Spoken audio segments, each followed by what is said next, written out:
Ayyaannii fi nagaan Waaqayyoon Abbaa Gooftaa keenya Yesuus Kiristoos bira hunduma keessaniif hunduma keenyaaf haa ta'u attam jirtu nagaa keessanii boqonnaa lama geenyeerraa lakkoobsa 1-5tti walii wajjin ilaaluu yaalle dur maal akka ture nutti hime kutaan suni iddoo dur turre beekuun baay'ee barbaachisaadha. Duutanii turtanii nuun jedhama Caafii Qulqulluun. Cubbuudhaa fi irra daddarba keessaniin duutanii turtanii. Akka toora biyya lafaa kanaattitu jiraataa turtanii. Hawwii keessaniif kajeellaa keessan hundumaa godhaa turtanii.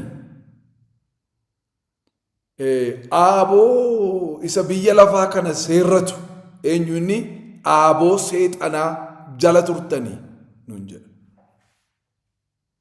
Isa turree jechuudha. Isa beekuun maaliif barbaachisaadha yoo jettanii inni isa beekuun isaa akka nuyi ba'eessa goonee qabannu nu godha. Waan har'a arganne kana karaa Yesuus Kiristoos waan boqonnaa tokko irratti barreessan. Efesoon boqonnaa tokko irratti waan barreessan akka wanta hojjennee arganneetti akka yaanneef akka immoo ittiin of hin jajneef. Isinii galee akka ittiin waan ittiin of jajjuun qabdooti reeffaasiin jedhama Caafi. Duutee turte ati. Hafuura keetiin duutee turte Waaqayyoo wajjin wal arguudhaaf aksesiin qabdu turte dheekkamsa Waaqayyoo jala turte dhalootumaan siin jedha. Dhalootumaan dheekkamsa jala turte ati. Isa argatte kana immoo colluma keetiin hin arganne. Riserchii baay'ee gootee biran geenye maanree Waaqayyotu araara isaa isa baay'eedhaa fi jaalala isaa isa guddaa sanaan si jaallate araara sitti agarsiisee jaalala isaa isa guddaadhaan si jaallateetu karaa Yesuus Kiristoosiin ayyaana isaatiin fayyifamte ayyaana Waaqayyootiin fayyine nuyi. Ayyaana Waaqayyootiin fayyine nuyi. Ayyaana Waaqayyootiinitu fayyine nuyi. Kanaafooree waan ittiin of jajjan hin qabdanii akkuma caafedhu immoo nama of jajuu barbaadu yoo jiraate immoo gochaa gooftichaatiin of ajajuu. Obboleessa obboleettii koo waan ittiin of jajjuu hin qabdu ati. Ayyaanni hafuuraa sii kenname akka ittiin of jajjuuf miti waan ati ittiin of jajjuus miti nama maraatu malee namni kam waan abbaa qabuun of hin jajju. Waan abbaa qabuun of hin jajju yoo mataan kee nagaa ta'e. Kennaan ayyaanaa si bira jiru kan Waaqayyoo fi kan namoota jiraniiti. Ilaa warra kanattiin tajaajili jedhameetu ilaa warra kanattiin fayyadi jedhameetu sii kenname waan ta'eef kan kee miti ooniin gootu waan ittiin of jajju miti jechuudha. Anoo akkasan baradhe anoo akkasan beekaa jettee waan ittiin of jajju miti. Anoo akkasan aangoo akkasiirra jira jettee waan ittiin of jajju miti. Anoo horii ammanaatu doolaara biliyoonaan lakkaa'amutu narka jira jettee waan ittiin of jajju miti. Anoo bifa akkasiin qabaa jettee waan ittiin of jajju miti. Atuu kan ofii kee miti siin jedhama Caafi. Gatiidhaan bitamteetta waan ta'eef kan ofii kee miti. Ati kan ofii kee iyyuu miti. Amma namni bartuu naa ta'uu danda'u yoo jiraate ofiisa haganuu jedhama Caafi. Bartuudha taatee tataananati kan Kiristoos taatee tataananati ofii keeyyuu ganteeoti. Ofii keeyyuu ganteeoti maanni maaliin of jajjame natti nama ofiisaa gan. Kanaafitu iddoo nuyi kaane lafa nuyi dhufne nu barsiisa. Israa'eltu yeroo tokko of jajje ennaan akka jedheen Waaqayyo miidhagina kee ilaa argite amanteedhe harma babaasuu kee argiteedhe karaa kan darban hundumaa duukaa ejjiteedhe anatu qamadii si nyaachisee si miidhagseedheen qamadii si nyaachisee, dhadhaa si nyaachisee, garbuu si nyaachisee, si miidhagsee. Miidhagina kana akkanatu fidee Waaqayyo. Miidhaginan fideenitu guddina sii kenne kanaanitu of jechaati isaanitu karaa kan darbu duukaa ejjitaati jedhe. Kana jechuunsaa kana waaqa biraatti miti waaqessitaati jedhe. Anaan na dhiiftee, abbaa manaa kee anaan na dhiiftee, dhirsa kee anaan na dhiiftee, uumaa kee anaan na dhiiftee, akkamittiinitu waaqa ormaa, waaqa biraa waaqessitaati. Maali yeroo si waame yaadattu ati dhiiga keessa gangalachaa jirta mati. Warri kaan rakkoo bareedina kee arganii sitti goranii, ani koo bareedina kee ilaalee hin dhufneen. Miidhagina keetu na harkisee na fide miti anaan. Akkamittiin waldhaalama lafati kaate, akkamitti dagatama lafati fuudhamte, dhiiga keessa gangalataa utuu jirtuun si argeeni. Lafa namni si nagarrettan si arge, lafa namni si hin dhufnettan si dhufe. Iddoo hawwataan turreeti, lafa nama mararuun turreeti, dhiiga keessa turte namni hundumtu dhufee jedhee lafa inni si bira darbuu danda'u, lafa nama harkaan si qabuu hin dandeenyettanii si bira dhufee manii. Anumtuuyyuu immoo si bira darbeetanii, my goodness. Si bira darbeen sitti deebi'ee dheeni. Maatamittiinnaan yeroo keetu yeroo jaallatamaa ture. Yeroon kee yeroo jaallatamaa waan tureefanii si bira darbeetanii sitti deebi'aniyyuu. Iddoon ati tokkoo lafatti namni dhufee lafa namni itti si dhufu miti. Lafa namni itti dhufee achi dhiiga kee ni qaqqabadheemanii dhiiga keessaa ol si kaaseetanii hiddan nuura keeyyuu sitti hin cinne hiddan nuura kee sitti kutee si handhuureetanii nama ashabootti si naqee hin jiru ashabootti si naqee madaa kee si fayyiseetanii dhiiga sana sirraa miicceetanii isa booddee si bira taa'ee si nyaachisee si obaaseetanii si guddisee amman bareedde amma nama hundumaa mararte amma fagootti mul'atta bareedinni kee fagootti argama harma baafte amma on guddatte.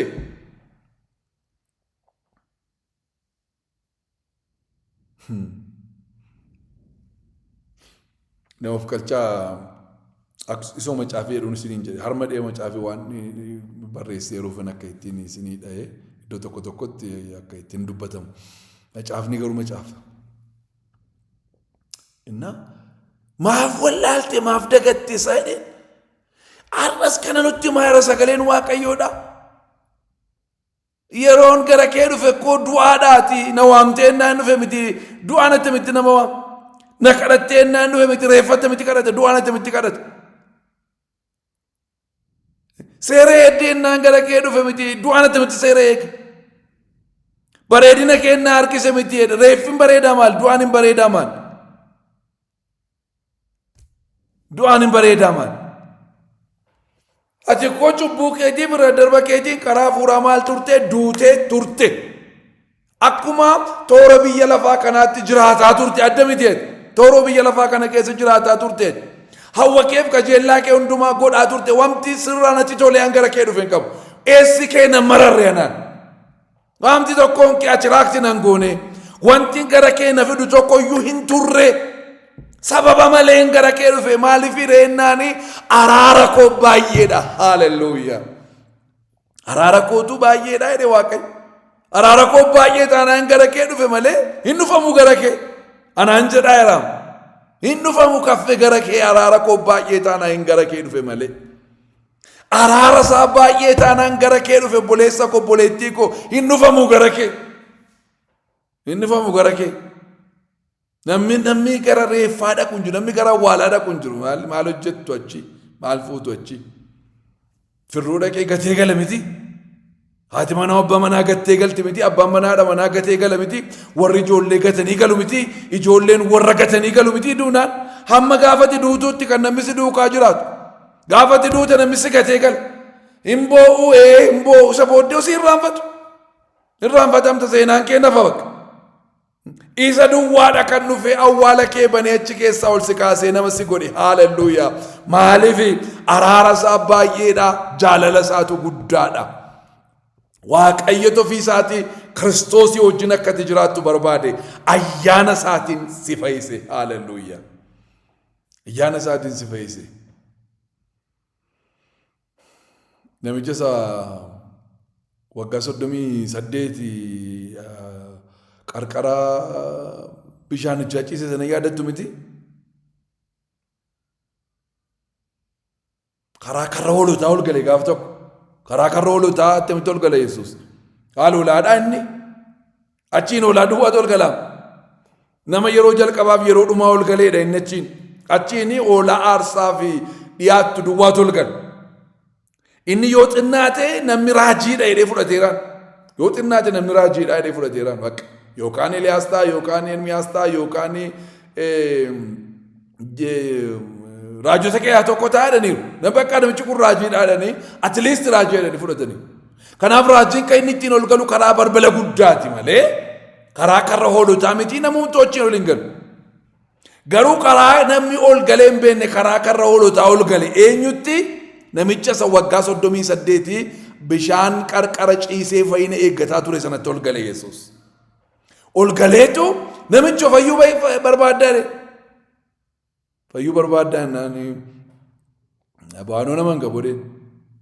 anoo naman qabu zayyummoo yeroon immoo rakkadhu immoo namoonni dhufan hundumtuu na dursanii bishaanichatti gallitu annaafa waan hin ta'eef tuman itti foqoquu namni beekaa meeqatti lixeetu fayyee gala kunoo as taa'anii waggaa 38 warroon fayyuun ni ilaalee galaa jira malee ani nama sin qabu ofiis hin danda'u. maaltu si gaafate ammas? waan hin gaafatamne hin deebisinaa. maa jedhan fayyuun barbaaddaa? fayyuun nan barbaada. maaliif hin fayyineen jenneen? maaliif hin fayyineen jenneen? fayyuu barbaaddaadha malee maan fayyinee miti wantichi. fayyuu barbaaddaa? siree kee baadhuu gali. karaa namni nanneef dhaqe waan lama jechuuf tokko aanaa itti aanee inni qalamu hoolaan faasikaa jechuudha. aanaa hoolaan faasikaa itti aanee qalamu. kanaafitu darabeen nageera jedhee balbala hoolaatiin ol gale. aanaa Yohaannis kanaan dura ilaa hoolaa waaqayyoo jedheera. amma immoo isatu ofiisaatii ilaa an hoolaadha kanaafan balbala hoolotaatiin ol gala. Yesuus koo hoolaa ta'ee dhufee qalameetu nu fure firoo tokko. inni itti immoo karaa namni siin dhufnetti kan sii dhufuu danda'u na duwwaadha. waggaa 38tti abbaan hin nannee haati hin nannee namni hin nanneef. waggaa 38 nama eegee dhabe. waggaa baay'ee namni eegame seerri kennamee seera kanatti namni yoo jiraate jedhee waaqayyoo nama eegee dhabe. nama eegee dhabe. namni seera kana guutuu hin dandeenye raawwachuu hin dandeenye Musee isa seericha fuudhe dabalee namni seera kana guutee jiraachuu dadhabe. nama eegamee namni gaafa dhabu nama ta'ee naqaadha Yesuus. nama ta'ee dhufeetu lafa namni lafaan kaasuu dadhabeetti lafaan kaase. lafa namni si barbaaduu dadhabeetti si barbaade. du'a fuuraa keessaatu nu yaase gadi. maqaan isaa bara baraan kan eebbifame haa ta'u. attam dinqiidha. Yesuus moo? waaw.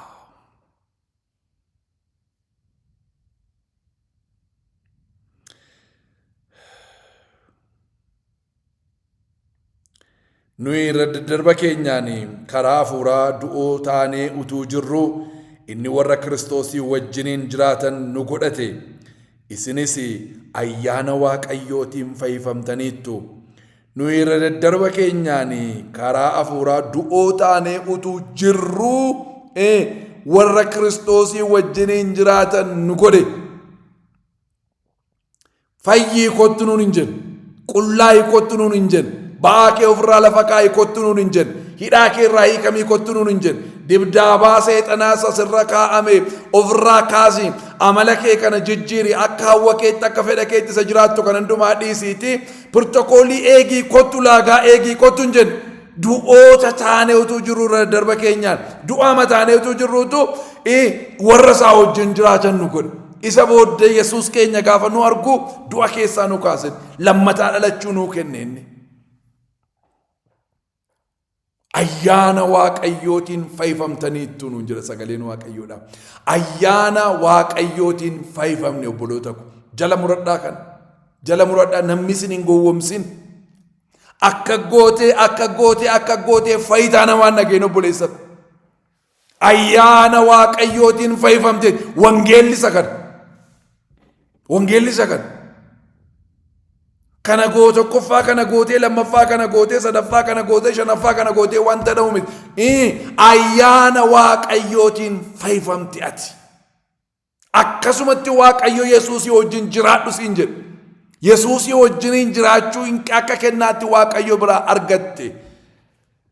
Dafqi kee dadhabbiin kee dhamaatiin kee keessan jiru. Kadhannaan kee keessan jiru. Soomaaf kadhati kee keessan jiru. Kennaan ati laatte keessan jiru. Dadhabbiin ati wangeelaaf dadhabde keessan jiru. Tajaajilli kee keessan jiru. Wangeelaaf hidhamuun kee, wangeelaaf reebamuun kee, wangeelaaf gatii baasuun kee kanaa wajjiniin wal ilaalu ayyaana Waaqayyootiin fayyifamte.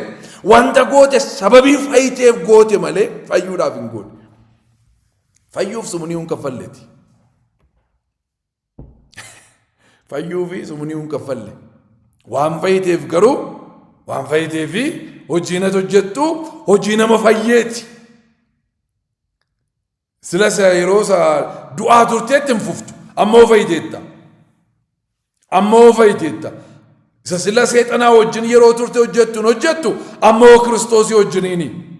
Jireenyi kee dur seexanaa wajjin jiraataa turte lama caalaa wanti biraan hin jiru jaran. Yookaan seexanaa wajjin jiraatta yookaan Yesuusii wajjin jiraatta. Yesuusii wajjin miti taanaan seexanaa wajjiniiti. Iddoo wanti sadii hin jiru, afurri sadii hin jiru. Afura lama duwwaan. Bifisaa wal jijjiiru inni suni afurri lama duwwaan. Tokko kan seexanaa jedhama, afura hamaa jedhama. Tokko immoo kan Waaqayyo jedhama, afura qulqulluu jedhama. Mootummaa lamatu jira. Mootummaa lamatu jira. Isa kana jala jirtu taanaan isa sada jala automaatikaalii jirta jechuudha. Isa sana jala jirta jechuudha. Hiikoosa jala sin jiraadhu jechuu hin dandeessu. Hiikoosa jala sin jiraadhu yoo ittasisuma jalati. Yookaan duuteetta taanaan achi jirta. Namni du'aan immoo silayyuu waan beeku waan ta'eef sitti hin faradamu gaa. Du'aadhawu maalitti beekte silas namni du'aan maalitti waa beeka. Kanati beektu gaafa jiraattu duwwaadha. Ba'aan cubbuu akka hin ulfaatu namni beeku nama jiraatti jiruudha malee nama du'etti maali waan barbaadan yoo irra keessan itti ulfaatamoo du'aadhawu. Du'aadhawu maal isaatu itti ulfaata. Kanaaf yoore hamma jireenya isa silaatti fufuu hin dandeessu. Hawwa keef kajeellaa kee duukaa bu'uu hin dandeessu.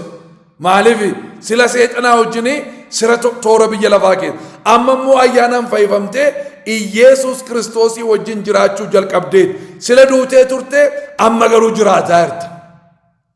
Mootummaa isa waaqarraatti dhalatteetta amma.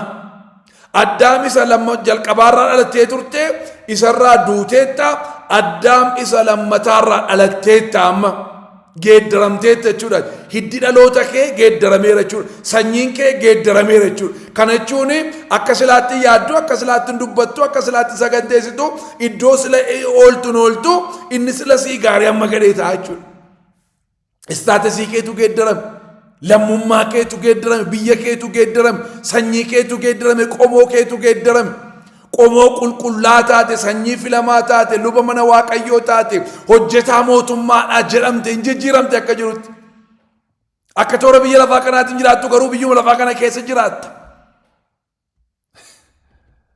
Akka silaan ta'u wanta illee hin jijjiiramu. Maqaan isaa bara baraan kan eebbifame haa ta'u. Lakkoofsi jaakkeedha.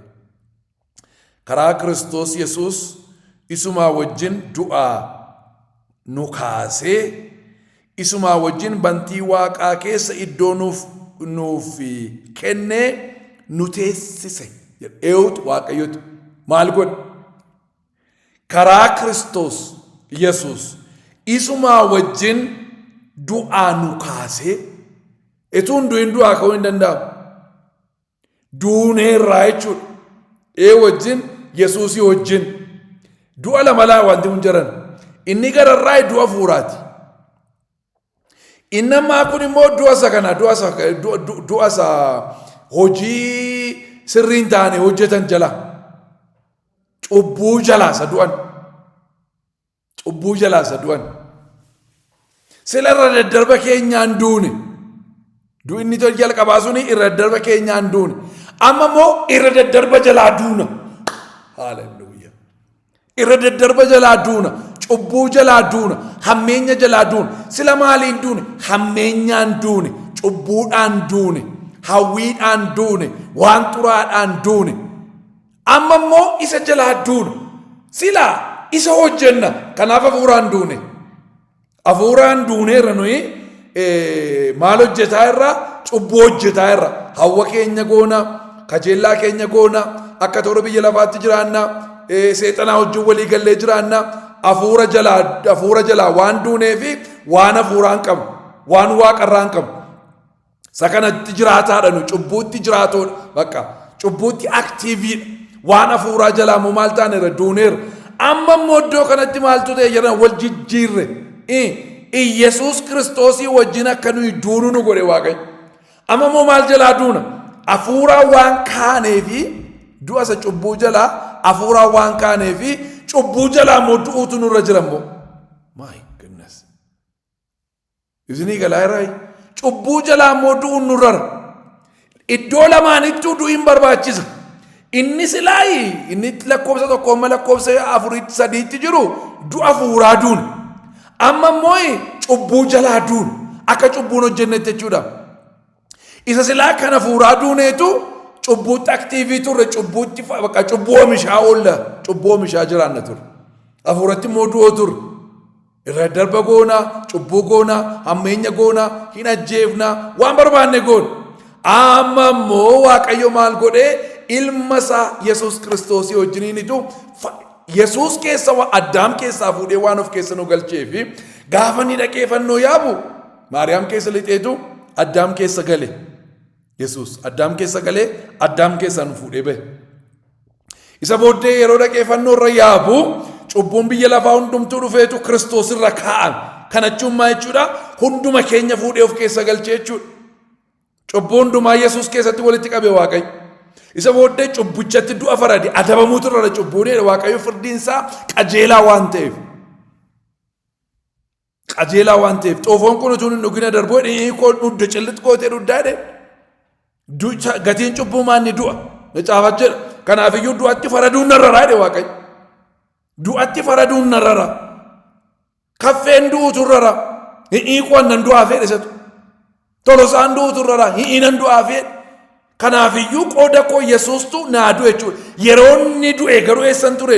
Isa keessan ture. Gaafa inni fannifame isa keessa jirra hundumti keenya. Nama lattafe hin jiru. Sanyii nama hundumaa baateetu fannoo irratti fannifame. Isa booddee hin du'e. Hunduma keenyatu du'e isa keessatti. Isa booddee achirraa fuudhanii awwaalan hin awwaalamne isaa wajjin. Isa booddee Waaqayyo aangoosaa isa jabaadhaan guyyaa 3 booddee du'a keessaa kaase. Nuunis Yesuusii wajjiniin nu kaase. Haaleluyyaa. Yesuusii wajjin nu kaase. Amma gaasitti wanti isin bartanii yeroo hafuuratti du'oo turtanii cubbuudhaaf jiraatoo turtanii.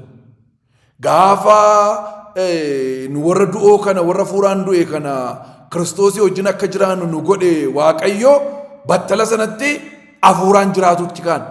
Hafuuraan gaafa jiraannu immoo maal jalaa deebinee duune? Cubbuu jalaa deebinee duune. Kanaaf sagalee Waaqayyo keenu dhaqna keessanii isa cubbuu jalaa du'e kanaa deebitanii cubbuudhaaf hin abboomsisinaa jedha. Duuteettati jalaa yoo feetee kaafte malee. Yoo dammaqsitee deebitee jiraachifte malee maal taateete? Cubbuu jalaa duuteettati. Yoom duute? Gaafa Yesuus du'e duute. Yesuusii wajjin duute walfaan. Yesuus keessa turte. Addaam keessatti akkuma turte gaafa inni cubbuu hojjete. Gaafa inni du'esi Addaamiin baatee du'e waan ta'eef Yesuusii gaafa inni du'e Addaam inni jalqabaa Kiristoos keessatti du'eera. Gaafa sana duuteetta. Isa kamtu du'e? Isa cubbuu hojjetu du'e. Cubbuu jalaa duuteetta. Cubbuu jalaa duuteetta. Cubbuu jalaa gaafa duutu immoo ayyaana Waaqayyoof immoo jiraatta. Qajeelummaa Waaqayyoof immoo jiraatta. Qulqullummaa Waaqayyoof immoo jiraatta. Hojii gaariidhaaf jiraatta. Yesuus Kiristoosiin keessa jiraata. Akka jedhu Phaawulos warra Galaatiyaatiin ani Kiristoosii wajjin fannifameera jedha. Kiristoosii wajjinis du'eeraa boqonnaa 2 lakkoofsa 8 fakkaata. Kiristoosii wajjinis du'eeraa. Kanaaf inni nama jiraadhu kun yennaan isa ofii kooti jiraadhu miti inna isa Yesuus Kiristoos na keessaan jiraatudha. Amma duutee taati maanni renni kun Yesuustu si keessa jiraata. Yesuustu si keessa jiraata. Yesuus immoo sattamii jiraata. Isuma kanaan dura jiraataa ture ka? Isa kanaan dura jiraataa ture ka Yesuus ka inni jiraata. Maqaan Waaqayyoodhaa bara baraan kan eebbifame haa ta'u. Isa booddee maal nu godhe? Amma isu karaa Kiristoosii isaa wajjiniin duutanii jedha. Kiristoosii wajjin duuneerra. Beekuun barbaachisaadha kan. Kiristoosii wajjin duuneerra. Kiristoosii wajjiniin immoo nu kaase Waaqayyo ammas kaaneerra jireenya haaraatti. Cubbuu jalaa duunee kaaneerra jireenya haaraatti. Kaaneerra jireenya isa Yesuus Kiristoos nama keessaa jiraatutti. Kaaneerra hojii gaarii isa karaa Yesuus Kiristoos itti uumamnetti. Kaaneerra. Isumaa wajjiniin immoo ol nu baase ammas. Abeet hojii Waaqayyoodha. Lakkoofsa 6 dinqiidha. Karaa Kiristoos Yesuus isumaa wajjin du'aa nu kaasee isumaa wajjin bantii Waaqaa keessaa iddoo nuuf kenne. Bantii Waaqaa keessaa isuma wajjin. Yesuusii wajjin ta'een keenya jireenya bakka. Yesuusii wajjin. Dur seexanaa wajjin turre biyya lafaa keessa. Amma seexana harkaa caccabsee nu baasee jireenyi keenya Yesuusii wajjin ta'e. Yesuusii wajjin. Eessa keessa nu kaa'e? Isaa wajjin duune, isaa wajjin kaane, isaa wajjiniin immoo ol nu baasee bantii Waaqaa keessaa iddoo nuuf kenne. Bantii Waaqaa keessaa iddoo qabdaati. Eessa? Iddoo Yesuus jiraatu iddoo qabdaati. Obboleessa ko iddoo qabdaati. Biyya lafaatii lafayyuu hin qabdu ta'a. Finfinnee keessa lafi baay'ee minyaadha. Waaqarraa garuu iddoo qabda.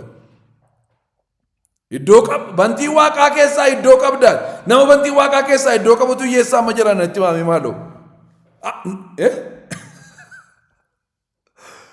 Nama bantii Waaqaa keessaa iddoo qabuudhaa hiyyeessa. Maa inni herregi akkasii?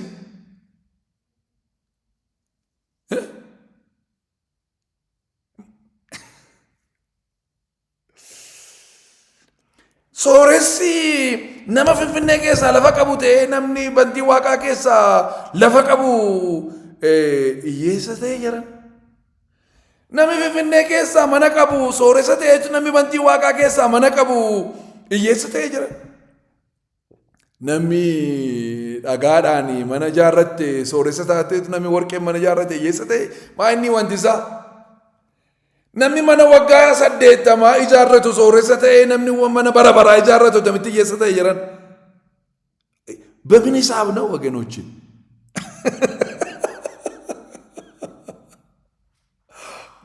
በምን ሂሳብ ነው?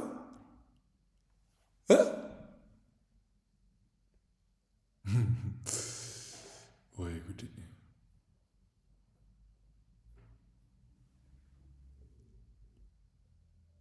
ያዳሜ bantii Waaqaa keessaa isa qorwaadanitti kadhaase iddoo qabdaa siin jedhe macaafa. Siin jedhaa jira. Bantii maaniree waldaa keessaa amma yoo tajaajila isa dhoowwatan rakkinni isaa maala waldaa keessa tajaajila haaraa kun akka nama malaatiin kophaa ijamanii mana koo keessa taa'e. Isin namni ittamittiin tajaajila sirkatti dhowwuudha hin jiru jara nama altaatan. Amma wanti barbaade yoo ta'eeti nama bantii Waaqaa keessaa mana qabdu isa Yesuus bira lafanni jiraatu biyya inni qe'ee jiraatu qe'a.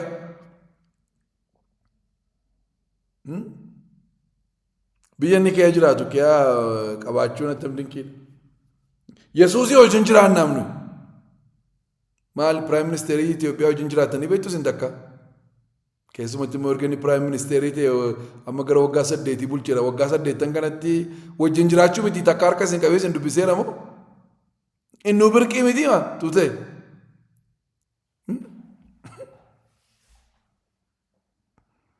Nama ofii keessanii filtanii achirra keessanii inni isa arguunuu birqii erga ta'e inni kun ikkoo gooftaa gooftotaa mootii moototaa waaqa waaqotaati. Alfaadhaaf omeegaa isa tureef isa jiru isa bara baraan jiraatudha. Aaboon aangoon humni hundinuu kan isaa kan ta'e. Isinii galee waan maqaa dha'uun danda'amu gararraa kan waaqayyo sakaa waan hundumaa miilla isaa jala kan galeef kan maqaa caaluu kan qabu qixxee fakkaataa hiriyaa kan hin qabne Iyesuus Kiristoosii wajjin jiraattaa siin jedhama caaf. Yesuusii wajjin jiraattaa ati iddoo qabda. Yesuusii wajjin duute, Yesuusii wajjin kaate, Yesuusii wajjin ol baate isumaa wajjiniinitu bantii waaqaa keessaa maal sii godhee iddoo sii qopheesse.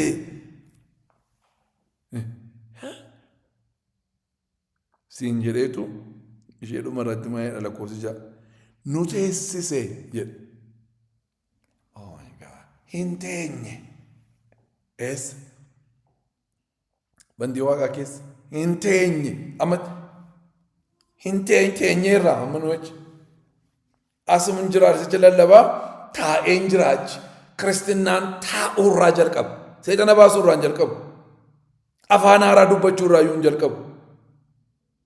Afaan haaraa dubbachuun baay'ee barbaachisaadha. Kennaa amanaan hundumtuu argachuun irra jiru kennaa hafuura qulqulluu.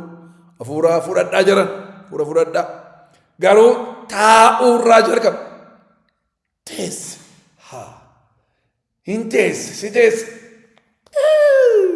si teessise Iyesuus Waaqayyo Yesuusin duukaa si teessise boqonnaarraa jalqaba. Angarraamiidhaa gara laafessaa lubbuu keessaniif gammachuudhaaf boqonnaa nan kennaa. Kottaa gara koo isin dadhaboonni warri ba'an isinitti ulfaateen. Boqonnaarraa jalqabu, hojiirraan jalqabu, fiigicharraan jalqabu. Boqonnaa 6 irratti Efesooniin lola hafuuraa sanaaf qophaa'aa kan inni nuyi garuu gaafuma jalqabnu maqaa Yesuusiin jedhu. Namni tokko kadhati isaa lolumaan guutuudha bakka na yaaddaan. Isa gijjibbeeffatu maqaa Yesuusiin jedha. Isa samiirraa, isa lafarraa, isa kaabaa, isa kibbaa, isa qilee jalaa, isa galaanarraa, isa gamasii, isa gamanaa utuma fatu akka hin kaa'alaachi. Amma kadhataa kun. Seexana miila Yesuus jalatti gattumamte ammoo maqaan loluu sirraa.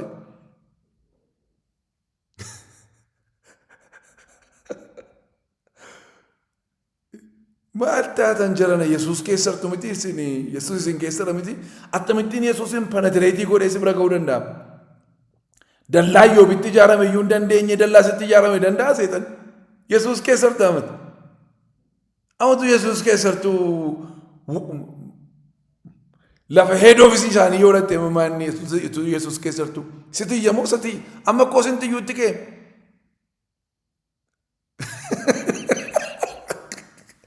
Isintu yaa namatti yaamama ko gubaa'ee tokko ta'u gidduu yeroo dhattanii bakka keessumatti immoo seexaneeffanna gaafa jedhamu as wantichi maal bakka ta'e hin beekun yeroo waaqessu yeroo maal ta'u intinii taa'ama inni yoo qabbanaa'ee jedhu bakka kottaa mee ni fannaa yeroo hin qaaba bakka hundumtu hin waa bakka manichi.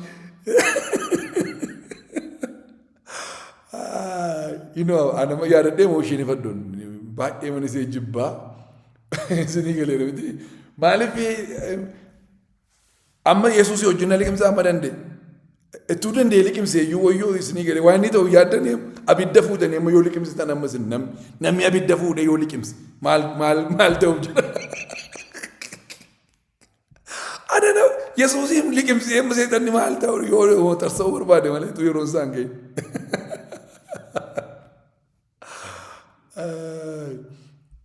Maqaan Waaqayyoo bara baraan kan eebbifamte. Kanaaf lolarraan jalqabu, lallabarraan jalqabu, faarfannaarraan jalqabu, maalirraa hun jalqabu, taa'uurraa, taa'aa maaloo siin teessise jedhana Waaqayyo. Dadhaboota guuree teessise. Nu teessise argama Paawulos. Isaa wajjin teenya nuyi. Isaa wajjiniinitu teenye. Maqaan isaa bara baraan kan eebbifame haa ta'u.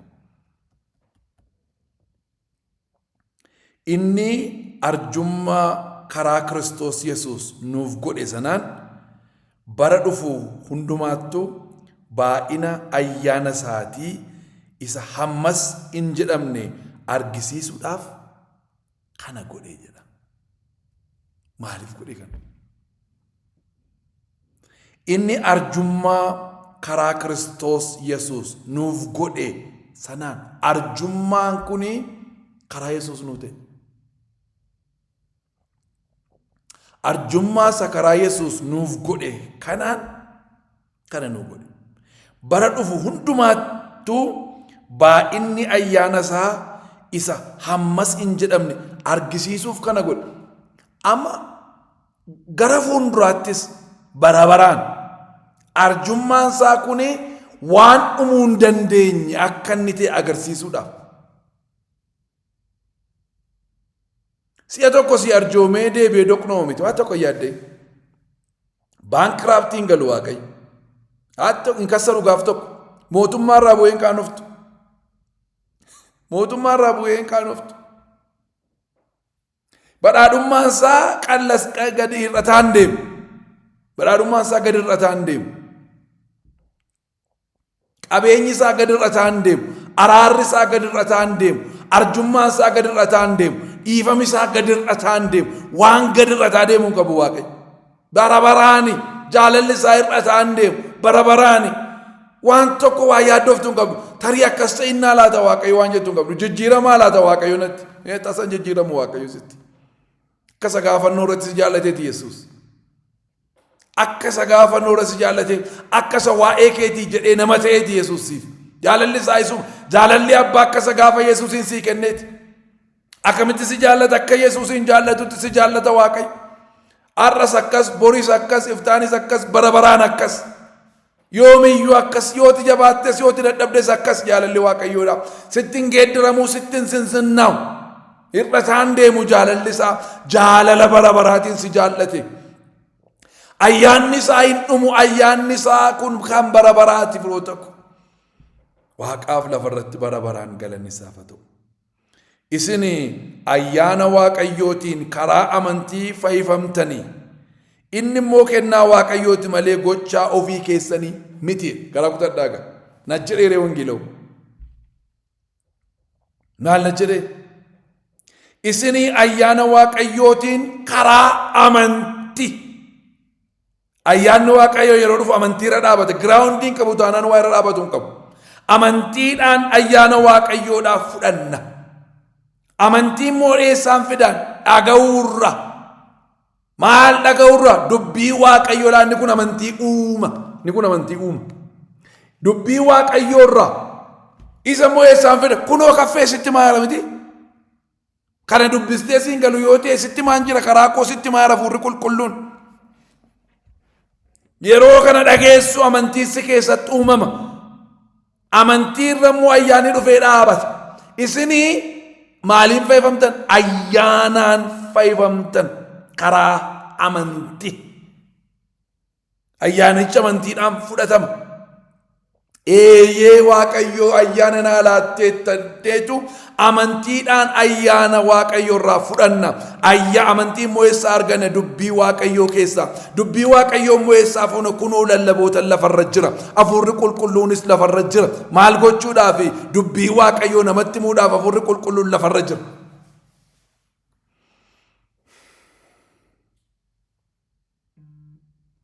Inni kennaa Waaqayyooti malee gochaa ofii keessanii immoo miti. Amma kun immoo maal miti? Gochaa ofii keessanii miti. Gochaa kee miti. Gochaa koo miti. Gochaa keenya miti. Dafqii dafqadda keenyaa dhodhameera. Dafqinee dadhabne dafqa keenyaan fidu. Akka dhiiga isaa coccobsee Yesuus dafqee kaffeen dafqa malee fayye. Haaleluyyaa. Ati dafqa malee fayyite. Ayyaana Waaqayyootiin karaa amantiidhaa fayyine. Inni kun immoo kennaa Waaqayyooti malee gochaa ofii keessanii miti. Nuun jedhe. hojiidhaanis miti namni tokkollee akka ittiin of hin jajnetti nuyi hojii harka kee